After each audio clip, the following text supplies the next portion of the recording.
Hi everyone, welcome to The Grind. We are starting a new series at church. It's called Sent Everywhere All at Once.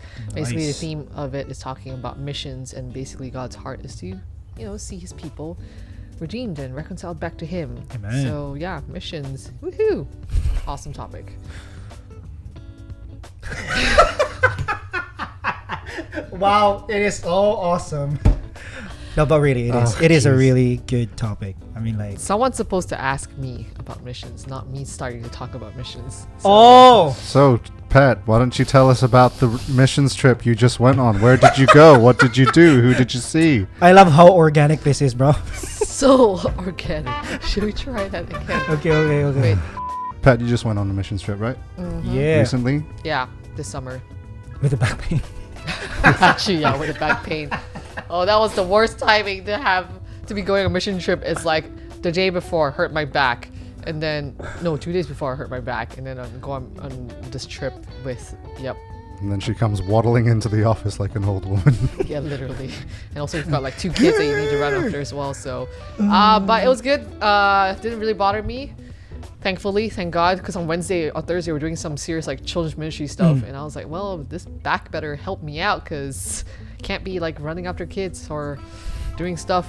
Anyways, but it was good. The trip was good. I think it was really cool to see again what God is doing in a different country. We went to Malaysia, and also being aware of like the refugee situation there as well.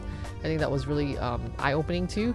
And then also I think seeing what the church does in the city and how they're serving and how they're also equipping their people and volunteers. I think that was really cool as well. I think I just love going on missions. Like even though maybe like body feels tired, but then the soul feels like really.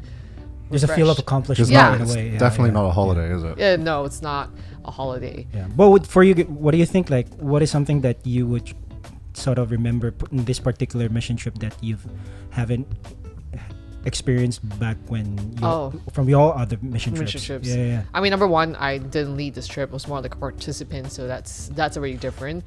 Number two, I think it's the first time being on a mission trip with children. Oh, so that's actually quite exciting because they also add another dynamic. Oh, you mean like being part of the team, right? Yeah. That is being sent. So we had the family bring their kids. I mean, it was really awesome to have them part of the team. And I think also having them involved with doing stuff as well, ministry, like them performing like a song for the elderly. And that's cool. I think they really liked that. And I think in a way, like being on mission trip just reminded me of like, kind of reminded me why I do what I do. Is like I love seeing people equipped and empowered, and also just encountering God. So I think one of the encouraging things was one of the ministries that we're involved in. They're like, wow, we didn't realize that the prophetic was so easy. Yeah. We're just going to try to adopt this into our own missions trip. I was like, perfect. I mean, this is our heart is to really, not just be like, oh, we're the ones who can do this. We can do it, but really to impart and activate. So that was really cool. Nice. Well, welcome back. Thank you. It's you good. Survived. Yeah, your back survived. In one team. Welcome back, and you're back. Yeah, I know. Thankfully, and hopefully my back will be well, I mean, my back is pretty much 92, 95% restored. So, except the random like jerks, and it's like, oof, that hurts. Anyways, back about missions. So Pastor Peter was talking about how it all starts with God. Right, God's big mission of redemption. That's literally the title. Yeah. So, and I know one of the things that's core to ICA is that we send teams out on missions. We already sent a couple this year. Yeah. And I think we'll continue to do so. Thankfully, like with the travel restrictions taken off. Yeah. Then it's easier to do this. So yeah, excited to see that come back. So why is it important to recognize that there are still billions of unreached people in the world? What are some of the challenges we face in reaching these people? Okay, so just for context first, the number of unreached people is estimated at 3.4 billion. So like literal billions is not an exaggeration. Oh, yeah, wow. Like 42.5% of the world's population is unreached. Yeah, that's insane to think about that. That like there are 3.4 billion people who legit have never heard of Jesus before. Like it's not the kind of you talk to someone about Jesus and they've heard about him but they're not interested. But this legit. And I'm actually expecting in my mind already we should be like halfway where people already sort of heard the name Jesus. Yeah, I So- think we take it for granted because maybe we hear it so much. We live in Yeah. places where it's seen, Yeah. it's very easily found, Yeah. and Mhm. so maybe for us the context that Jesus doesn't exist is so far removed. Yeah. Yeah, because they don't even know exactly who Yeah. Jesus is. Yeah. Yeah. Mm. They probably have like their own gods or no concept of God. Yeah. Or, Okay, for me, I think one of the important things why we need to recognize the fact that a lot of people still are unreached Mhm. is because we already know, like what you said, that Yeah. God's mission is God's mission is to Mission. redeem and once again get Yeah. reconnected with God. Yeah. Yeah. Mhm. And for us, we need to have that sense of urgency Mhm. because, in a sense, unreached person is an unsaved person. Mhm. Yeah. If we read Romans chapter 10 and 9, we know that unless someone knows who Jesus is and what he has done in the cross, there's no other place to go in a way Mm. because he is the only one that saves. So, yeah, I think as Christians, we need to value this and take this into urgency, knowing that God, who we worship, wants everyone to be saved and Yeah. not only us. And we need to Yeah. reach out to those people as Yeah. well. So, yeah. Yeah, I mean, if you look at it from Jesus' perspective, right? The shepherd leaves 99 to find one, Mm-hmm. and now we know there are 3.4 billion. The proportion of It's 3.4. quite a lot more than one. Yeah. So I think maybe, yeah, for us, it's important to recognize that there maybe should be some sort of, is urgency the right word Yeah, to do yeah. something? Yeah. And I think for us, we're living in Hong Kong, right? Mhm. Yeah. The other thing that is important to recognize is that we are really well placed to Yeah. travel, Mm. right? There's Yeah. context for everyone who lives, around the world, Mhm. right? But for us specifically, we're in a port city that has easy access to Asia, and the Yeah. Middle East. The gateway to Asia. Yeah, exactly. I didn't want to say that, but sure, shoes.com. Had to. And also for us specifically, like in socioeconomic terms, we have funds and we have means. Yeah. Yes, that's true. As well. So the fact that there are 3.4 billion unreached people, and we are in a geographic and economic position to do something, means that it's even more important Yeah. to Mm. remember that. Yeah. Do you reckon this is sort of like we have sort of a bigger responsibility because we have, in a way, in terms of accessibility, we have more advantages?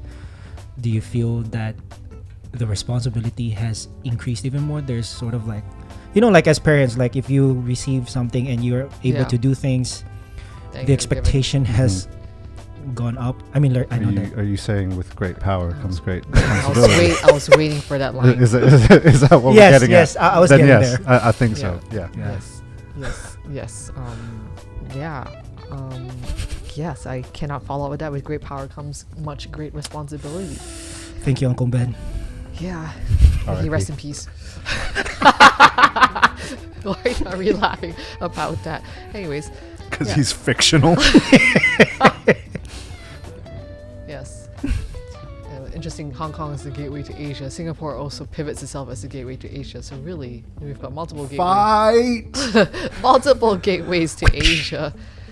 But yeah, I suppose being in a position that we are in and knowing what we have, I know there are like people who, because of like what we have, they choose to position themselves to partner with organizations to help other countries establish their buildings or churches as well, to also be able to reach out to people too. So in a sense, like being responsible with what we have, right? Being good stewards of all that God has blessed us with. Yeah. So I think definitely some of the challenges we would face in reaching these people. I mean, number one, language barrier, right? Yeah. And then number two, also like with the COVID restrictions, that made everything come to standstill. Yeah. I think one thing that we are aware of is that how one hearing the word. So what they do is they try to do these things called proclaimers. Send in the proclaimers. Send in the proclaimers.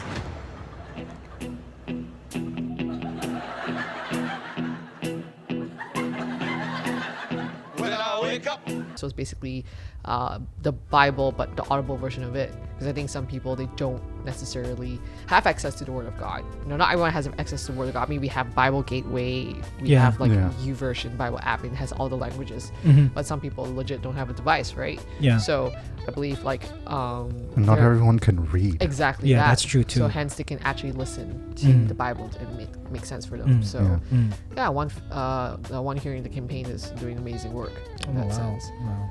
But yeah, there are definitely plenty of challenges reaching people, whether it be like cost or even getting out of our own comfort zone as well. Yeah. So And I think also, I mean, there's other concerns, like for example, like being persecuted. yeah, Like especially if you're gonna be going to a place where it is sort of taboo yeah, to talk about these like any religious, well, particularly in the Christian context, there are areas where they're very sensitive in like you providing information about the gospel and stuff like that.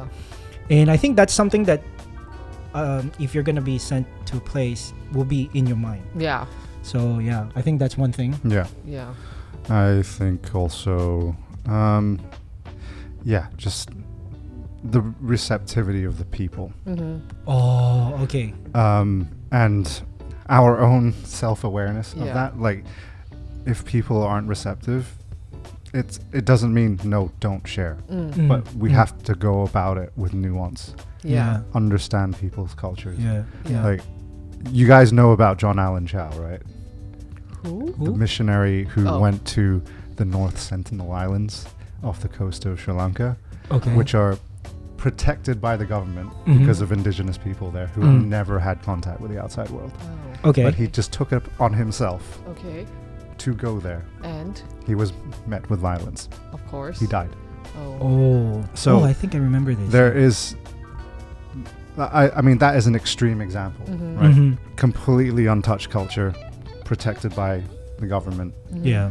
and yet that doesn't mean we shouldn't try, but yeah, there is so much to navigate there. yeah, You can't just go. yeah. You can't There just is much barge in. more to it than just that. Mm. Yeah. So that, I think, like, cultural challenges, Yeah. the governments of countries, maybe they Yeah. have rules and laws that you have to obey, and you have to respect that. Yeah.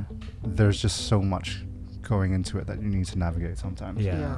That's true. Like especially in Malaysia, it's illegal to evangelize on the street. You can't Oh, really? you can't talk, you can't convert people on the street. So, and I asked about like, what about the Malays who come to Jesus? Like what happens to them? Because technically it's illegal for them to convert. So then what happens is that if there are Malays who convert and they're under persecution from their family, they find ways to help them get out of the country safely. Wait, so that they can't be seen going to church? Not Oh, really. no. Like Oh, especially no. if they're like if they're known to be a Malay, and I think like it's that it's not like interestingly Wow. enough, like Indonesia is a bigger country, very Muslim as well, but anything is like it's not as strict as Malaysia. So and I've also heard like how like Islam, it's literally the rising tide of Islam in Malaysia, because then the Malays will go into the indigenous tribes in Malaysia, and then so the Malays would then they are paid apparently to find these women and then like make them Malay. So because like as a woman, if you're married to a Malay family, you automatically become a Malay. Oh, okay. So that's how literally it is the rising tide of Islam. That's how they get people to convert, and then after that, that's it. They're done the woman, and then they move on. So that's very unfortunate. So, but yeah, I think these are some of the challenges that, so. But anyways, like even despite obstacles and whatever, we've heard stories of, people coming to the Lord, despite like, yes, religious persecution. I don't know if you guys have heard of Voice of Martyrs. I don't know if I mentioned that before. What is that? Basically, it was this book, basically stories of people who were martyred for standing for their faith, and I was doing that as a devos for a while in college. Oh, that's fun. I was like, what am I doing with my life? Here I am, Lord, send me. Let's read about people who died for the faith. I mean, that's important to know. It's important. But also, wow, that's it was intense. some intense reading. But yeah, these people really took the Great Commission and ran with it. Yeah. So for you guys, like, how would you explain the Great Commission in your own words? Just think, go, Aaron? just go. Go. Yeah. Just go. Yeah, agree. I mean, like, Great Commission is to be sent out, right? Like, Yeah. to go preach the gospel to those who have not heard Mm-hmm. who Jesus is. To boldly go where no one has gone before. And we have to remember, as what Pastor Peter mentioned as well, that it is the mission is not our mission, it is God's mission. We are just sort of like these people who are being sent by God Yeah. to be able to have that mission heard to these people who have no clue what it is. Yeah. So yeah. Yeah. I mean, I would like to adopt the YWAM slogan, which is to know God and make him known.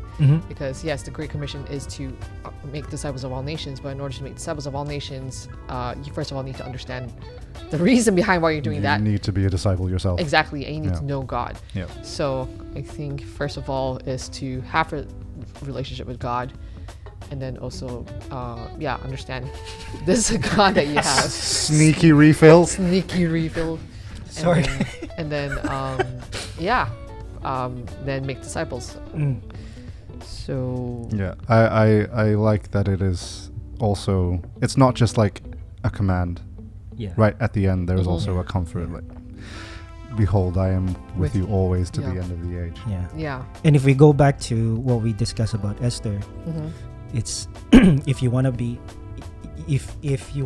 involved, follow what God wants you to do, because whatever the case is, you're involved or not, it's still So gonna happen. yeah, it's gonna happen. Like, So yeah, I just want to be involved with that. yeah, like God's gonna reach that indigenous tribe in Sri Lanka, but unfortunately, it didn't happen that one route. So he's Yeah. gonna find different ways. Yeah. Yeah.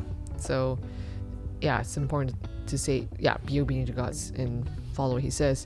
So I guess the question would be then, why do you think it's important to be sent? This whole series is called Sent, right? So what do you think is important to be sent? Life is too short to stay in one place for your entire existence. Yeah. Yeah.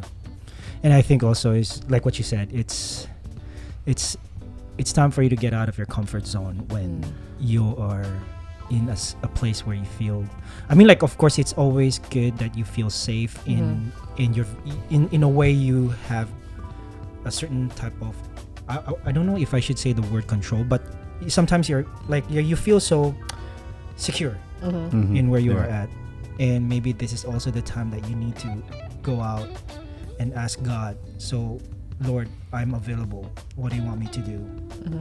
And be able to be part of your ultimate plan. So Yeah. Like, there's a time and a place to be safe and secure, but yeah, if we have the Great Commission and we know we've been called, and we, like I said before, we have the funds and the means, then what are we doing if we're just sitting here? Yeah. I mean, like, don't get me wrong, I mean, like, I'm very happy being safe and secure. But then, I mean, like, when the time comes, of course, I would say, like, ooh, this is going to be really tough. Just in the essence of, like, you have no clue of what's going to happen in that mission trip or whatever it is. I mean, like, of course, you guys will, like, for you guys, before you went on a mission trip, you guys already have an idea, you have a plan. But once you get there, everything is basically like, you don't know what's actually going to happen. Maybe at some point, whatever your plan is during those time of preparation, everything would go differently. I think sometimes on missions you just sometimes need to adapt, and you're sent there, but sometimes you may be sent thinking like, oh, I'm supposed to do this, but you might end up doing something completely different. So it's a matter of like, okay, well, can't be too stuck to the plan. Gotta create some space for flexibility there. Spontaneity. Spontaneity. Spontaneity. Okay, yeah, spontaneity. So, okay, so how would you then explain the ultimate goal of missions, being missions trip, to someone who's never been on one before? Because they'll be thinking, well, like, why do I need to go on one? Why do I need to spend all this money? Well, it's the missions trips are to serve the ultimate mission. Right? Yeah. Which is to unite all things under God and heaven on earth, etc. Yeah. And to do that, you need to get out there. Yeah. Right? I guess that's my understanding of it. Yeah. I think basically, is you guys are trying to prepare or maybe go there to achieve that main objective, which is to do what God's mission is and to redeem everyone. And going to mission trips is, I would say, like, because like what you said earlier, there are certain things that, for example, our church has done things, or even their church has done things that each of us have never done in our church. And I think through these journeys, that these voyage. Okay, let's just say trips. What is this, a boat trip? Let's just say trips. So these trips, Voyage. I don't know why I said that. Anyway, these trips where you get to learn new things from other churches as well, and through these things, you're able to use them as other means to share the gospel in your own place, or even for them as well. So I think the ultimate goal is still there, but doing things differently becomes a sort of a new ammunition. Why am I saying so many words that I don't know? Like This vocabulary. This vocabulary is reading a thesaurus? off the no, rails today. I'm not reading a thesaurus. I'm speaking to Poe. No, I'm just saying. I don't know. Like, is it?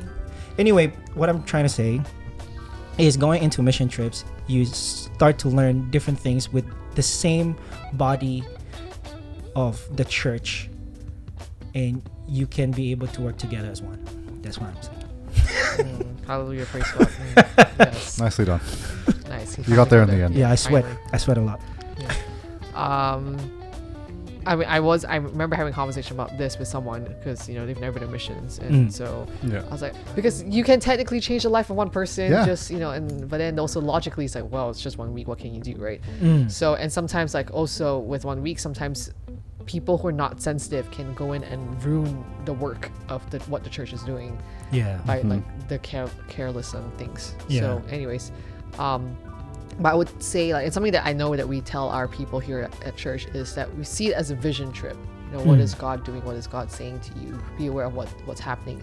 And sometimes, in a way, it's also like that spark for that person's faith as well. So kind of like, okay, this is God's heart, really for missions, and his heart to unite all people for redemption. How can we be part of that? And apply it, and I guess the word contextualize to their own environment locally. And sometimes we do need that to kind of just like get it going, get that spark going. That spark, to kind of like, oh, okay, this is what God is doing. So in a way, like, you get to step out of your normal life comfort zone, and just to be seeing like, hey, this is what God is actually doing beyond Hong Kong. So That's nice. That's what I good. guess That's really good. That's what I would say, because I've definitely been on, my faith definitely changed when I went on a mission trip, in seeing God work in a different place. Yeah. It was really something. So yeah, Recommend? 10 out of 10. 10 out of 10. All right, so yeah, I mean, we have our own, we've talked about what the Great Commission is. We all know what it is, and honestly, when it comes to it, it is important for us to go, even though there are other means of evangelizing and helping people. Yes. So, because people are like, oh, well, why do we need to go when we can save people here in Hong Kong? I mean, yes. I wonder who that person is speaking to like that. I don't know. I Who just had talks to have, like that? I just had to have like voices for different characters in my head, because it needs to differentiate from my character. Okay, so Okay, I sound normal, and then the other people have distinctive voices. Anyways, away from Patrina's crazy mind. Yeah. Back on track about being sent, because actually the ultimate goal is, for God to redeem, as we mentioned, and at the end of the day, for man to worship God and to have relationship with Him. So who knows where we are being sent out. And so just know that, at the end of the day, there's still billions of unreached people in the world, and we have urgent work to do. Yes. We do. Yes, Very we good. do. Yeah, and speaking of being sent out, someone's being sent out to a certain country. Not to do He's this. got much work to do there. Much urgent work to do there. Yes, we say this because Nathan, this is his last grind with us, and he's been sent out to England Yay! to reach the unreached. Wow, Because this contrast of reactions is yeah.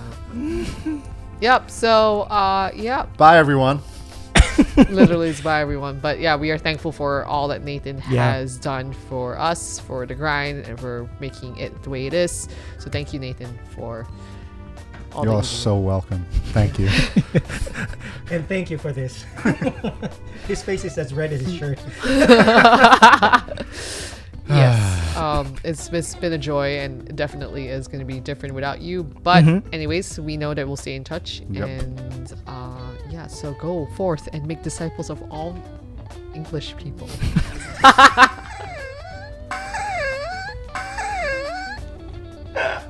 Pretty sure that's not how the verse goes. But all right. Nope, it is in Pachina International version. It is.